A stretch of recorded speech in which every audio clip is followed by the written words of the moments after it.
अभी हम difference between inertial frame and non inertial frame देखेंगे। ये भी क्वेश्चन देखा है मैंने। So what is difference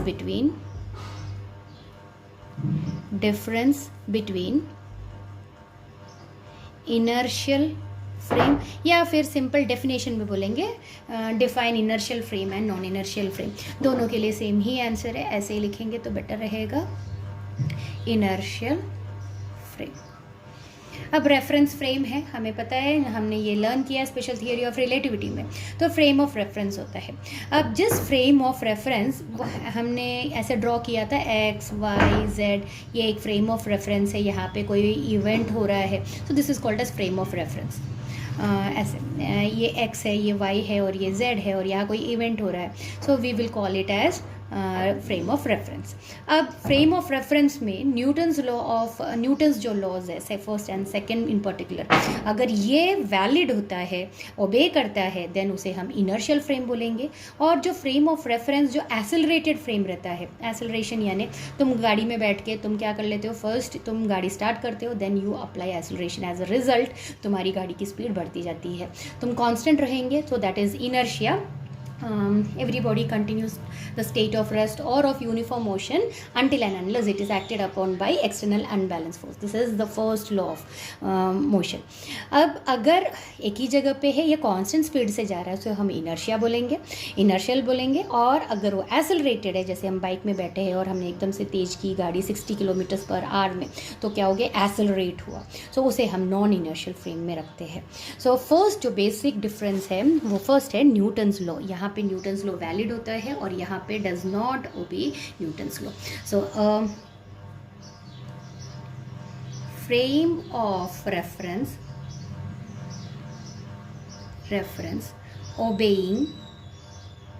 obeying Newton's first and second laws of motion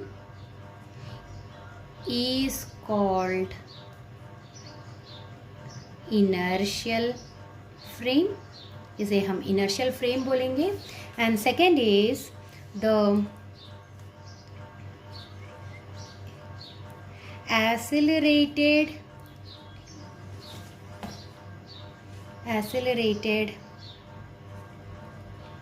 reference frame, in which Newton's laws of motion do not hold good. यहाँ पे Newton's law of motion यहाँ पे डज नॉट होल्ड गुड, तो इस frame को हम बोलेंगे non inertial.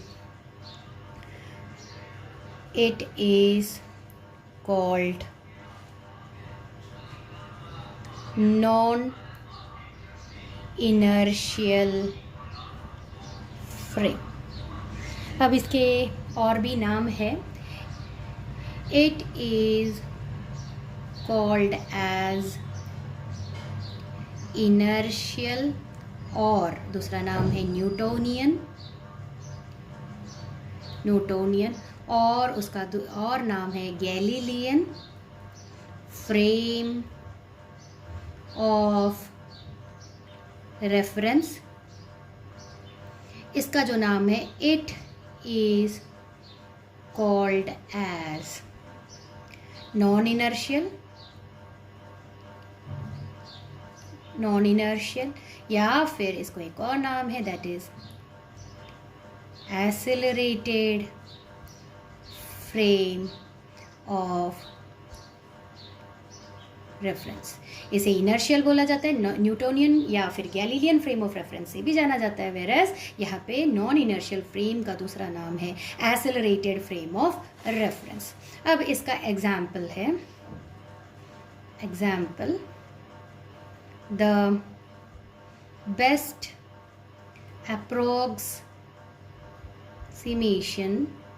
Approximation इसका जो है, to an inertial frame is frame of reference in the galactic space, यहाँ पे जो है वो galactic space is the best suitable example.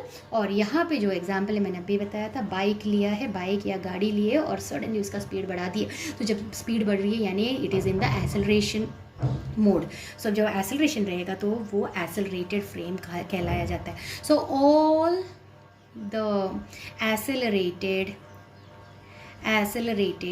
And rotating, अब रोटेशन वाले भी है, हम वो जो झूले में बैठ के रोटेट होते हैं, so that is rotating frame, accelerated हो या फिर रोटेटिंग फ्रेम्स है, they comes under non inertial frames of reference are non inertial. Next जो कॉमन क्वेश्चन मैंने देखा है that is question state the postulates of special theory of relativity.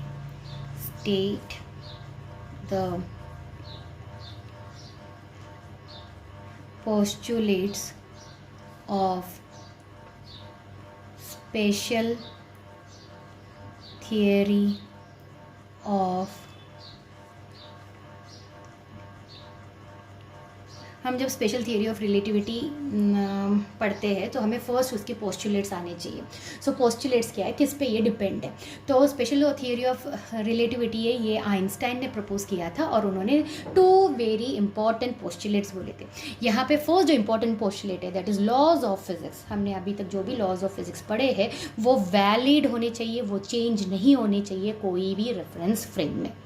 So that is the first है, let me begin with the following are the 2 postulates, very important है, 2 postulates उन्होंने दिए हैं Einstein ने of special theory of relativity। First है laws of physics remains कैसा है, unchange है, मैंने जस्ट नाउ बताया है। कोई भी रेफरेंस फ्रेम कंसिडर करो बट लॉज ऑफ फिजिक्स कैसा होना चाहिए, वहाँ पे वैलिड होना चाहिए। Means laws of physics remains unchange, very important है, वो चेंज नहीं होना चाहिए। Unchanged in any frame of reference, हम कोई भी रेफरेंस फ्रेम में लॉज ऑफ फिजिक्स कैसा होना चाहिए, वहाँ पे ओबे होना चाहिए। सेकंड है द स्पीड ऑफ लाइट, हम पढ़ते आ रहे हैं स्पीड ऑफ लाइट को हम c से डिनोट करते हैं और उसकी वैल्यू होती है 3 × 10⁸ मीटर पर सेकेंड। तो ये बहुत इंपॉर्टेंट नंबर है, ये याद कर लेंगे। जो c से डिनोट की जाती है लाइट को, velocity of light, and the value is 3 × 10⁸ metre per second. अब जो स्पीड ऑफ लाइट है ये भी कैसा होना चाहिए, इनर्शियल फ्रेम में डज नॉट डिपेंड ऑन कोई भी डायरेक्शन में। अगर इस डायरेक्शन में लेंगे तो एक वैल्यू रहेगा, दूसरे डायरेक्शन में लेंगे ऐसा नहीं होता है। In all direction velocity speed of light कैसा होगा, इक्वल होगा। अगर यहाँ पे हमारा सोर्स है और यहाँ के और हम यहाँ पे एक्सपेरिमेंट कर रहे हैं तो ये डायरेक्शन है और ऑब्जर्वर भी इसी डायरेक्शन में मूव कर रहे, डजंट मीन दैट स्पीड बढ़ जाएगा, या फिर ऑब्जर्वर का जो डायरेक्शन है वो अपोजिट हुआ तो स्पीड कम हो जाएगा, ऐसा नहीं होता है। Speed of light does not depend on the direction and relative velocity of the light source and the observer. तो ये भी लिख लेते हैं, the speed of light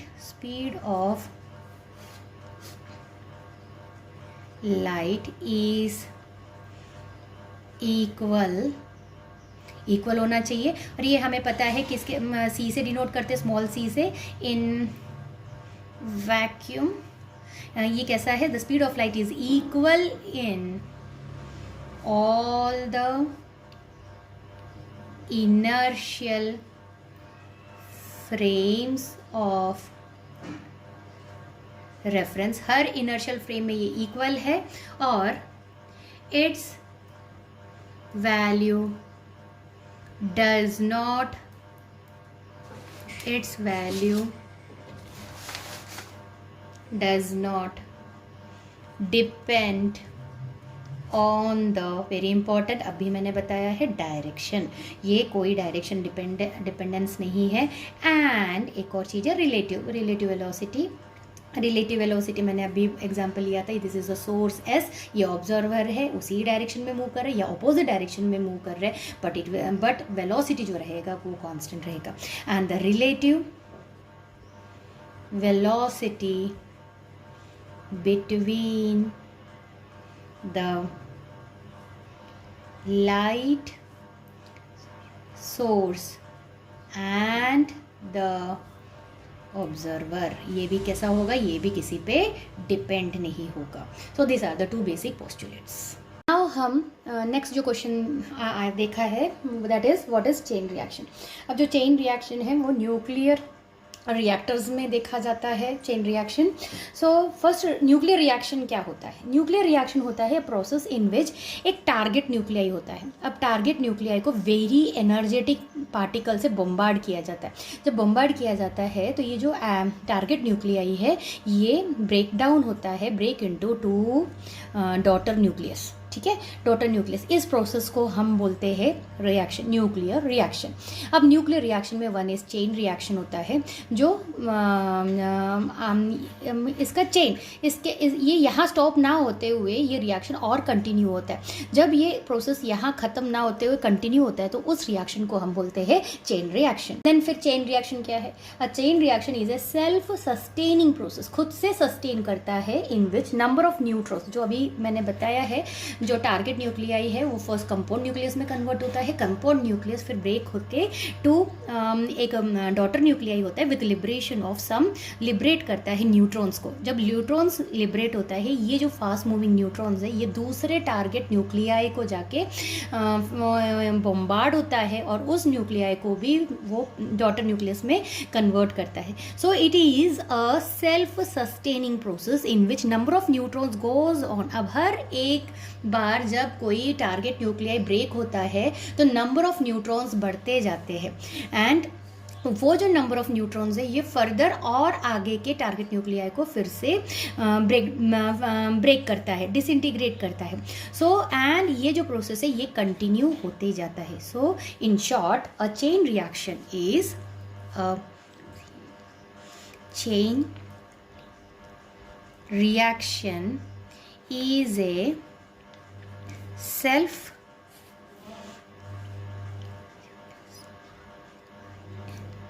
sustaining process in which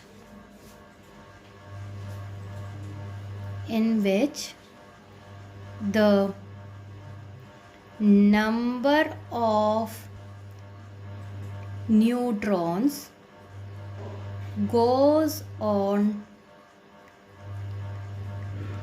multiplying rapidly। कैसा होता है? रैपिडली बढ़ता है, मल्टीप्लाई होता है during the fission till whole of the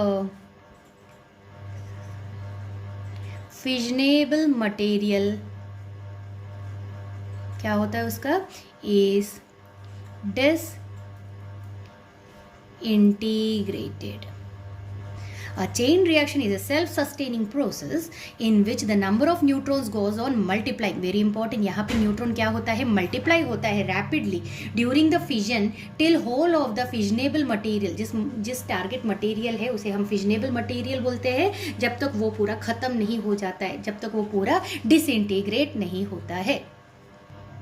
तो अभी हम फर्स्ट देखते हैं, ये प्रोसेस और इजीली समझ में आएगा। देखो फर्स्ट हम एक स्लो मूविंग न्यूट्रॉन्स लेते हैं, न्यूट्रॉन लिए हैं। अब हम किस पे टारगेट न्यूक्लियाई जो है उसका है यूरेनियम 235 और उसका जो एटॉमिक नंबर है दैट इज़ 92। तो uranium 235 is the mass number and 92 is the atomic number. जब स्लो मूविंग न्यूट्रॉन इस पे बम्बार्ड होता है, अब यहाँ याद रखना, यहाँ पे कितने न्यूट्रॉन बम्बार्ड हो रहा है, सिर्फ 1। यहाँ पे टारगेट न्यूक्लियाई अभी 1 है, तो इसका जो इसके अंदर जब न्यूट्रॉन आ जाएगा तो it will convert into compound nucleus. Compound nucleus में कन्वर्ट होने के बाद क्या होगा, थोड़ी देर के बाद अंदर एजिटेशन बढ़ेगा एंड एज ए रिजल्ट ये टूटेगा। तो फर्स्ट ये बनेगा बेरियम, यहाँ पे बेरियम बना एक डॉटर न्यूक्लियस और यहाँ पे क्रिप्टॉन बनेगा Kr। But at the same time ये 3 न्यूट्रॉन्स को रिलीज करेगा, first neutron, second neutron and third neutron. अब ये जो न्यूट्रॉन है ये दूसरे टारगेट यूरेनियम पे जाके बम्बार्ड करेगा, यूरेनियम 235 92, ये भी जाके यूरेनियम 235 92 और यहाँ भी यूरेनियम 235 92 पे बम्बार्ड होगा। अगेन यहाँ पे बेरियम निकलेगा, क्रिप्टॉन निकलेगा विथ लिबरेशन ऑफ 3 न्यूट्रॉन, यहाँ भी बेरियम निकलेगा, क्रिप्टॉन निकलेगा विथ लिबरेशन ऑफ 3 न्यूट्रॉन्स, यहाँ भी barium, krypton and with liberation of 3। तो एक ने पहले 3 बनाया, 3 ने उसको 3 3 6 7 8 9 न्यूट्रॉन्स और रिलीज हुए। तो यहाँ पे जो प्रोसेस हो रहा है वो कैसा हो रहा है, as I already mentioned it is multiplying rapidly. जो न्यूट्रॉन्स है ये कैसा हो रहा है, मल्टीप्लाई हो रहा है rapidly. So this is called as, इसे बोलते हैं चेन रिएक्शन। इसे क्या बोलते हैं, chain reaction. So a chain reaction is a self sustaining process in which the number of neutrons goes on multiplying rapidly during the fission till whole of the fissionable material is disintegrated. और ये जो chain reaction है, this chain reaction will go faster and faster as it is self accelerating है and ultimately so fast. और ये कैसा है, so fast है। अब ये चेन रिएक्शन को आगे इसके टाइप्स है, one is controlled chain reaction, जिस रिएक्शन को हम स्टॉप कर देंगे उसे हम कंट्रोल चेन रिएक्शन बोलेंगे, और जिस रिएक्शन को हम स्टॉप नहीं कर पाएंगे उसे हम uncontrolled chain reaction. Since in exam they asked what is chain reaction, so we will stop here. But very important, remember students, you need to draw this diagram. ये आपका डायग्राम ही सब कुछ आंसर कर देता है। And specify what is N, N is neutron, neutrons, everywhere neutrons लिखेंगे। अगला question है, what would be the speed of particle. अभी हमें स्पीड ऑफ पार्टिकल डिटरमाइन करना है एंड दैट इट्स मास जो है वो डबल द रेस्ट मास है। सो वेरी इंपॉर्टेंट, अभी स्पीड गिवन में क्या है, गिवन मास को हम m से डिनोट करते हैं और रेस्ट मास को हम डिनोट करेंगे m0 से, और रिलेशन बिटवीन इन दोनों के बीच में रिलेशन दिया है m is equal to 2 times m0, इसे ये हमारा इक्वेशन 1 हम बोल देते हैं। एंड हमें डिटरमाइन करना है स्पीड। स्पीड, हम स्पीड को v से डिनोट करेंगे, ये हमें डिटरमाइन करना है। वेलोसिटी ऑफ लाइट उसे हम c से डिनोट करते हैं और इसकी value 3 × 10⁸ metre per second. This are all known to us. Now हमें v डिटरमाइन करना है। सो सोल्यूशन इज, हमें पता है द रिलेटिविस्टिक मास जो है उसका रिलेशन पता है with respect to rest mass. Relativistic mass जो है m is equal to m0 upon √1 minus v² upon c²।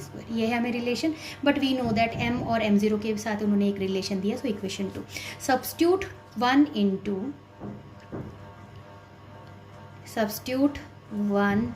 Into, अब 2 में जब 1 को हम 2 में जब डिनोट डालेंगे तो 2 times m0 is equal to m0 upon √1 minus v² upon c²।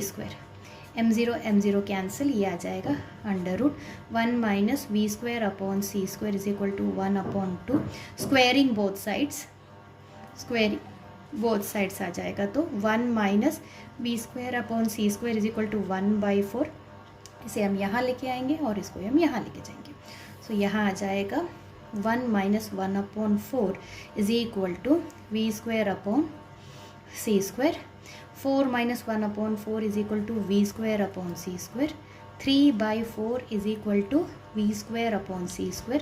तो v/c रहेगा √3/4 और then the velocity then the velocity जो रहेगा, velocity is equal to √3/4 times C, हमें सी की भी वैल्यू पता है, √3/4 into 3 into 10⁸ metre per second. So जब आप ये सॉल्व करेंगे with the help of calculator तो answer nearly about 2.6 into 10⁸ metre per second. Dear students, many times जब हम पेपर वैल्यू करते हैं तो स्टूडेंट्स यूनिट्स नहीं लिखते हैं, तो यूनिट के ऊपर भी 1 मार्क होता है. So very important, right correctly all the units. So answer जो वेलोसिटी ऑफ द पार्टिकल जो हमें डिटरमाइन करना है उसकी वैल्यू जो आई है that is 2.6 into 10⁸ metre per second. हम नेक्स्ट क्वेश्चन देखते हैं, व्हाट आर मैजिक नंबर्स. तो हमें शेल मॉडल ऑफ न्यूक्लियस हमने लर्न किया था. इलेक्ट्रॉन्स है, हमें पता है यहाँ पे न्यूक्लियस होता है, न्यूक्लियस के बाजू में इलेक्ट्रॉन्स होते हैं, they are continuously moving in a circular orbit. So this all thing तुमने लोअर क्लास में पढ़ा है.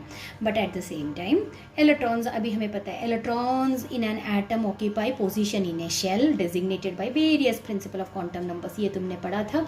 तो क्वांटम नंबर के तो एटम्स विथ 2, 10 नंबर्स है, 2 है, 10 है, 18 है, 36 है, 54 है and 86 and so on. Electrons जो होते हैं they have completely filled shell, completely होता है. एंड ये जो रहता है वो क्या कैसा होता है, इलेक्ट्रॉन स्ट्रक्चर, ये ऐसे नंबर्स जब होते हैं इलेक्ट्रॉन्स इन ए एटम, तो वो जो स्ट्रक्चर होता है वो स्टेबल होता है.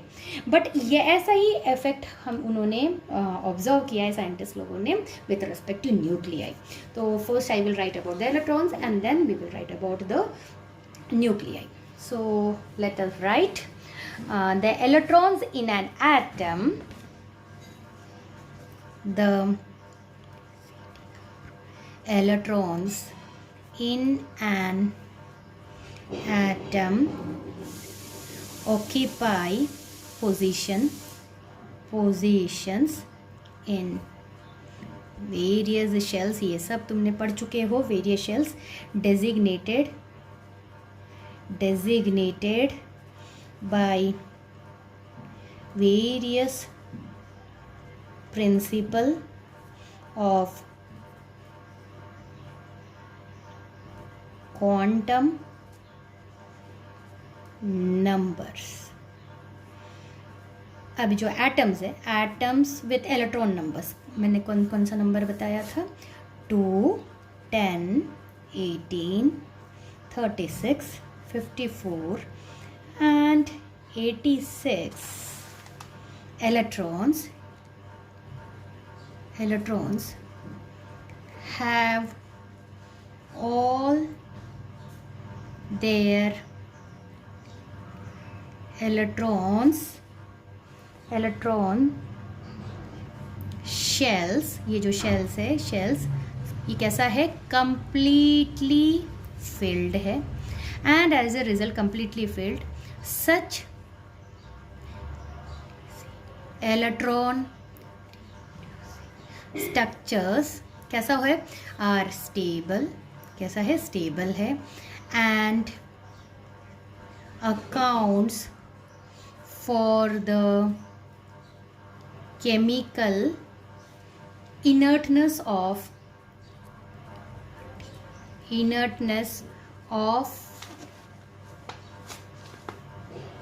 the noble gases.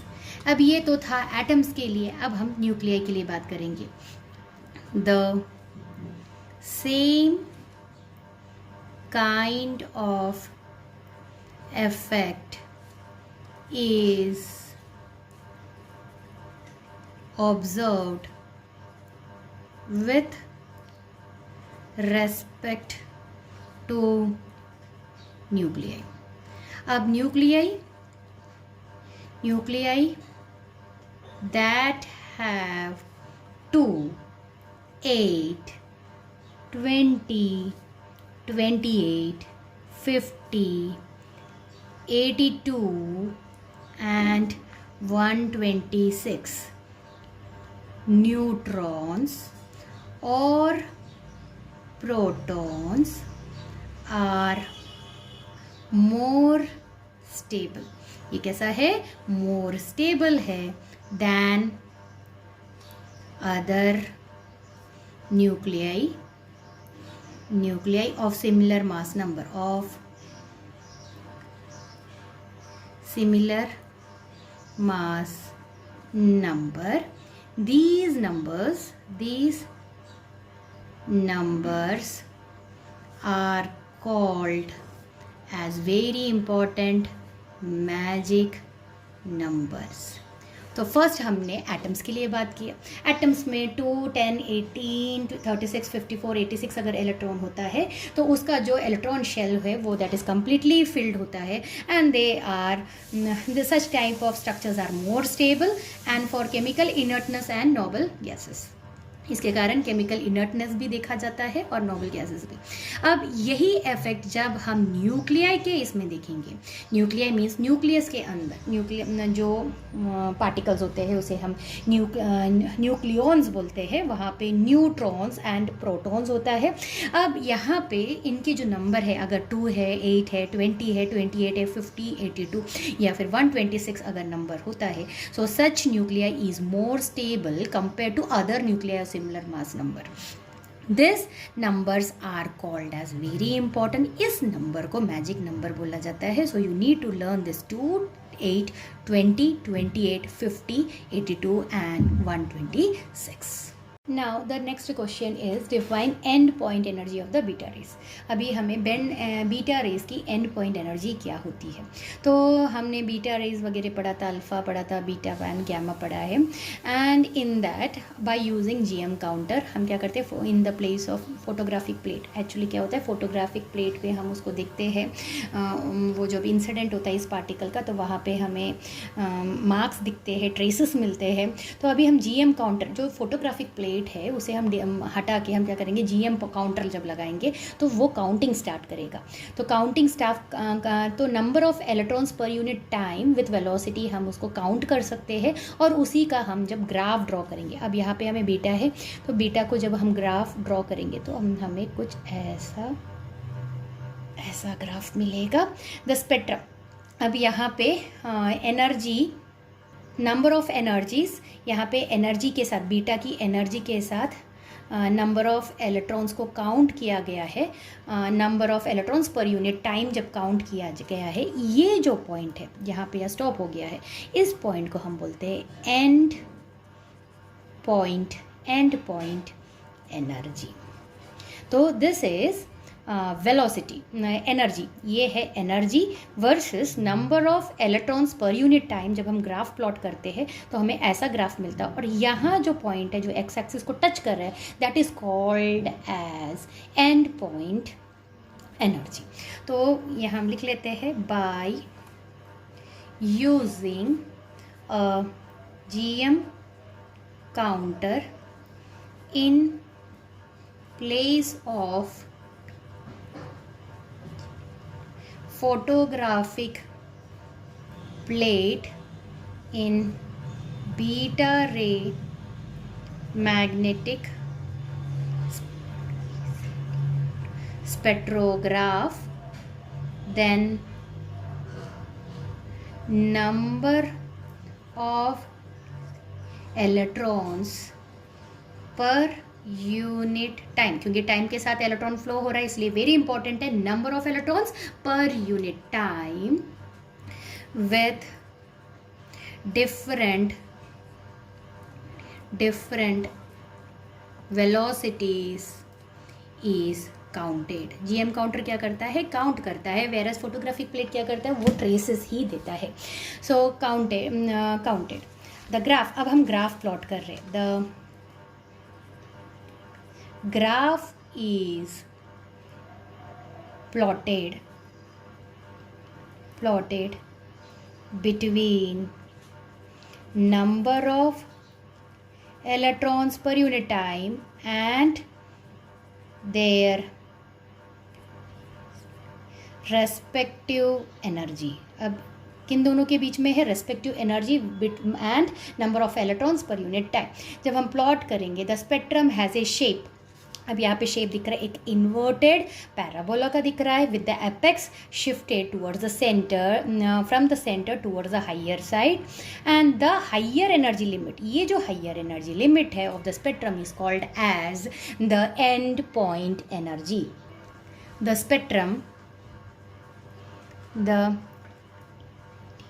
spectrum has a shape of an inverted parabola with the apex shifted from the center towards the higher energy side. The high energy limit of the spectrum is called the end point energy. Very important. The spectrum has a shape of, जैसे मैंने बताया था, inverted parabola with the apex shifted from the centre towards the higher energy side, and the high energy limit of the spectrum is called as end point energy.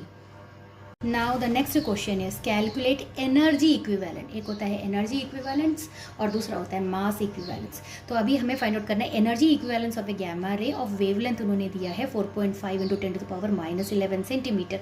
उसके साथ उन्होंने हमें given दिया है h is equal to 6.626 × 10⁻34 joule second. That is the Planck's constant. And E is equal to that is not E, it is C is equal to 3 × 10⁸ meter per second. That is the velocity of light. तो और उन्होंने wavelength lambda भी दिया है. It is better we when you write in the exam in सब velocity of light, and this is Planck's constant. I hope you will write PLANC. Yes, Planck's constant. ये तुम्हें लिखना पड़ेगा एग्जाम में. This is Planck's constant. H ऐसे ही लिखेंगे, LIGHT light denoted by C, and this value wavelength lambda उन्होंने दिया 4.5 × 10⁻11 सेंटीमीटर. अब इन्होंने यहाँ पे 11 सेंटीमीटर दिया है, तो हमें ये ऐसा ही चल रहा है, दिस इज M चल रहा है, मीन्स इसे हमें चेंज करना पड़ेगा. 4.5 × 10⁻11 का हो जाएगा -13. अभी आ गया मीटर्स. तो एनर्जी इक्विवेलेंट बोला, तो हमारे पास फॉर्मूला है energy E is equal to H nu. अब H न्यू को भी लिख सकते हैं HC/λ. E is equal to, H की वैल्यू है 6.626 × 10⁻34 इंटू C की वैल्यू है 3 × 10⁸ metre per second divided by lambda है 4.5 × 10⁻13 मीटर्स. अभी जो भी आंसर आएगा, यहाँ पे एक आंसर आएगा, ये जूल्स पे आ रहा है, तो जूल्स में आएगा. तो अभी अप्रोक्सीमेटली मैं कैलकुलेट नहीं कर रही हूँ, लेट यू कैलकुलेट. 4.5 समथिंग आ रहा है 10⁻13. तो जूल्स को हमें कन्वर्ट करना पड़ेगा इलेक्ट्रॉन वोल्ट. तो जब हम इलेक्ट्रॉन वोल्ट में हमें कन्वर्ट करें, जूल्स में आ रहा है, तो इसको इलेक्ट्रॉन वोल्ट आएगा 4.4. ये अप्रोक्स है 4.4 × 10⁻13 डिवाइडेड बाई 1.6 × 10⁻19. तो ये कन्वर्ट हो जाएगा इलेक्ट्रॉन वोल्ट में.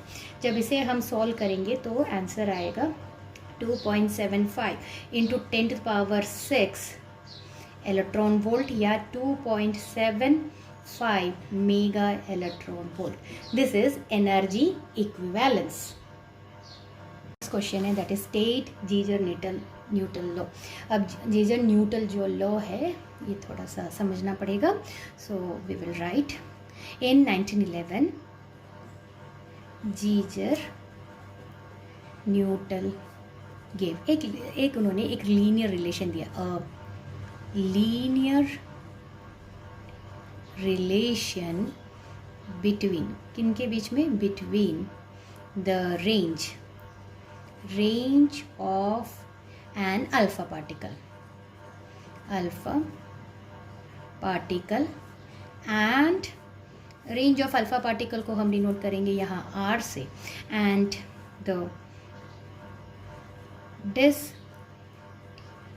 इंटीग्रेशन कांस्टेंट, हम डिसइंटीग्रेशन कांस्टेंट को लैम्डा से डिनोट करते हैं, of the radioactive element. किसके बारे में?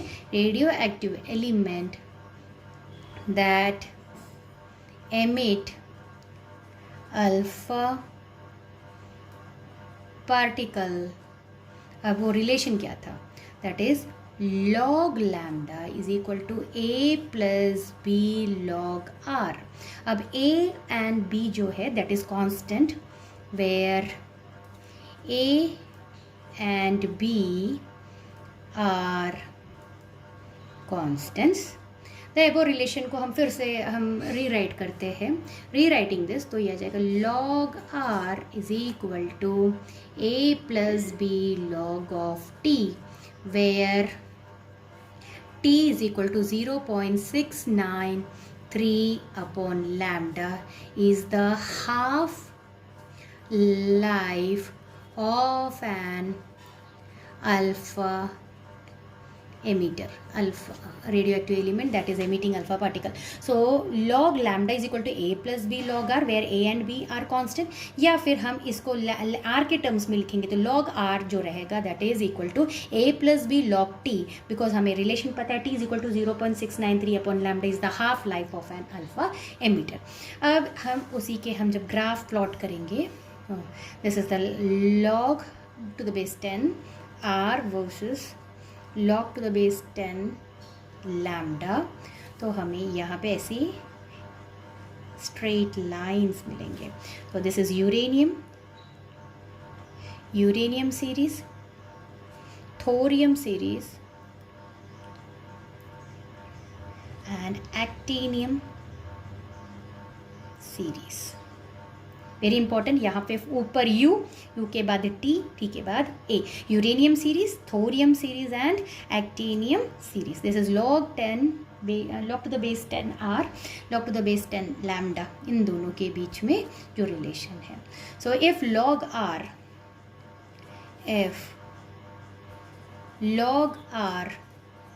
of the alpha particle इस हमने प्लॉट किया है तो हमें स्ट्रेट लाइन मिला है, so we need not to write this. According to Geiger Nuttall law,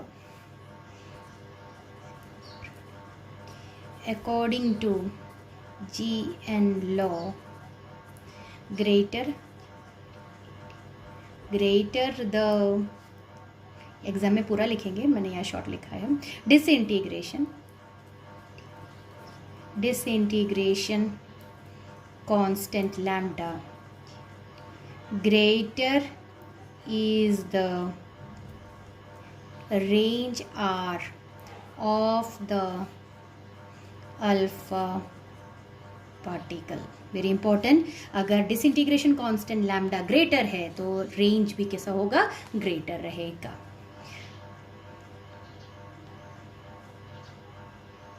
now the next question is calculate energy equivalent. एक होता है एनर्जी इक्विवेलेंस और दूसरा होता है मास इक्विवेलेंस। तो अभी हमें फाइंड आउट करना है energy equivalence of a gamma ray of wavelength उन्होंने दिया है 4.5 × 10⁻11 centimetre.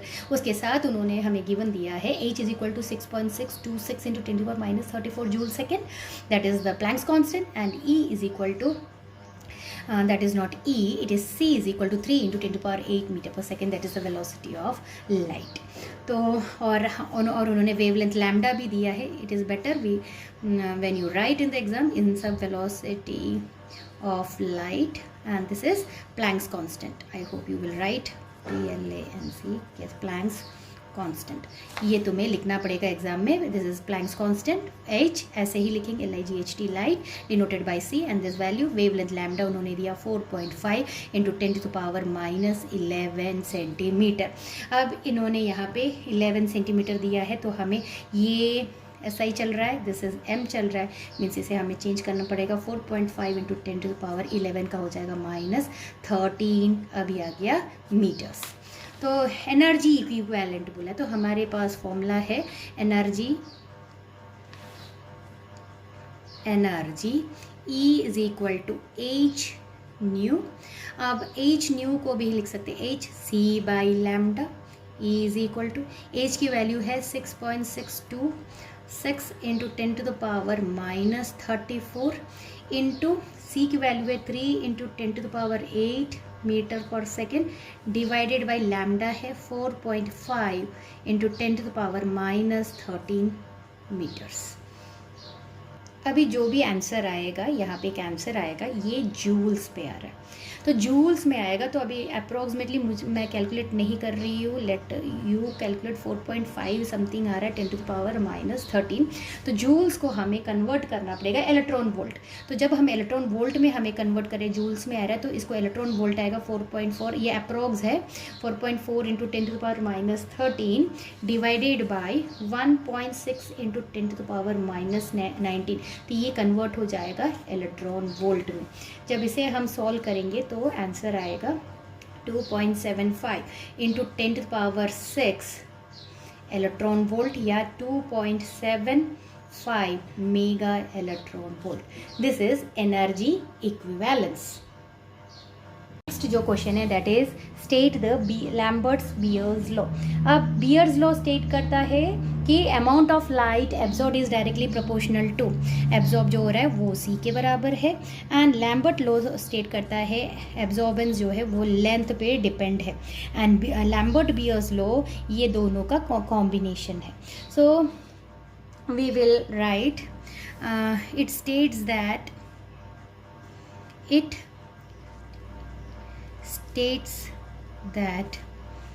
the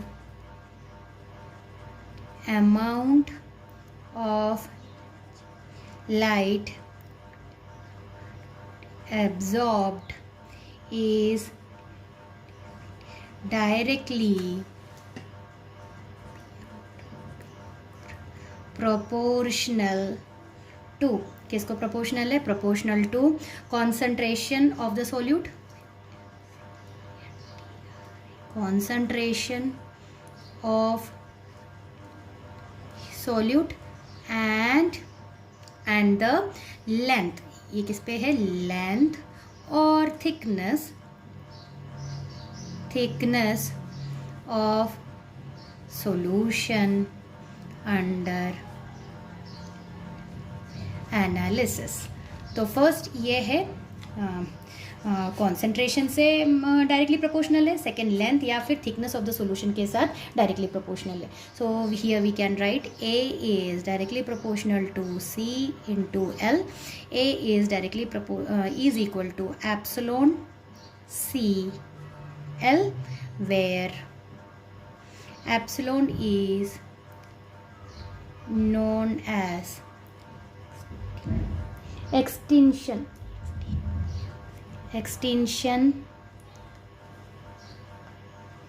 coefficient. So Beer's Lambert's law बहुत इजी है। पहले बियर्स लॉ कहता है the amount of light absorbed is directly proportional to concentration of the solute in the solution, and Lambert law says that the amount of light absorbed is directly proportional to the length और thickness of the solution under analysis. So this is the combination of this two laws. जब दोनों law combine होता है तो it states that the amount of light absorbed is directly proportional to the concentration of the solute and the length और the thickness of the solution under analysis. So A is directly proportional to C into L. A is equal to epsilon C L because constant this is removed by proportionality, हमने constant डाल दिया है epsilon. अब जो constant मिला है epsilon is the extinction coefficient. Now the next question is the radial distance of the particle। अब जो radial distance है of the particle from the axis of rotation कितना दिया है? 22 centimeter, and the RPM speed of the rotor is 3500। Find the relative centrifugal force। अब हमें relative centrifugal force find out करना है। So the radial distance, what is given? Given the radial distance, इसे हम denote करते हैं R से, and this is 22 centimetre. Now RPM भी उन्होंने दिया है।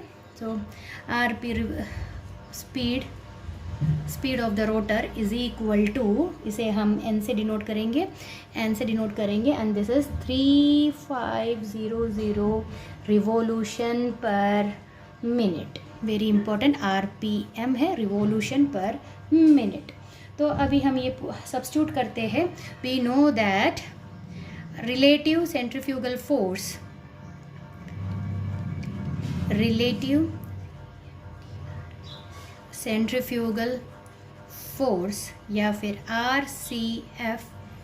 RCF is equal to 11.18 into R into N/1000 the whole square G units, which is equal to 11.8 into 22 into N जो है that is 3500/1000 the whole square G units।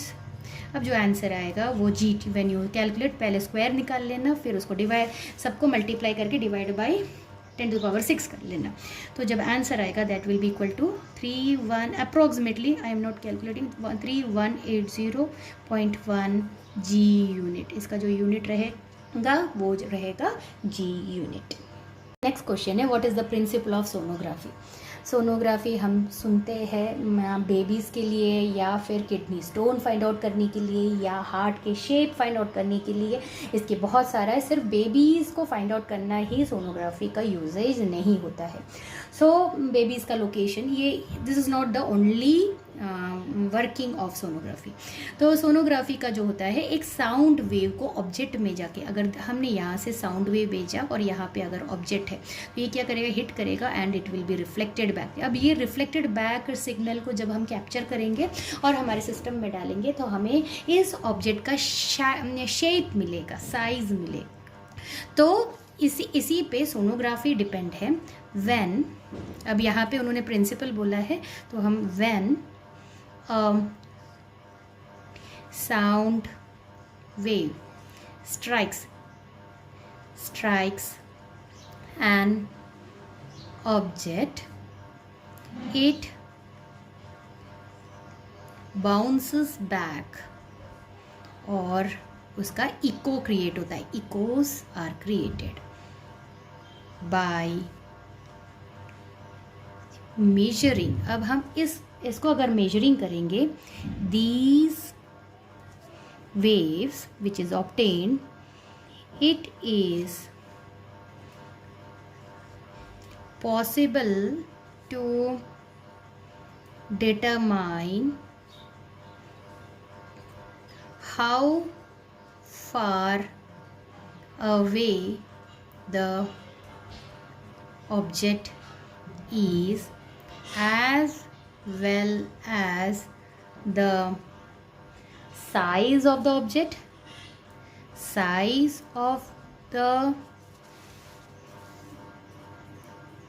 object, shape of the object, and its consistency. This is the working principle of sonography.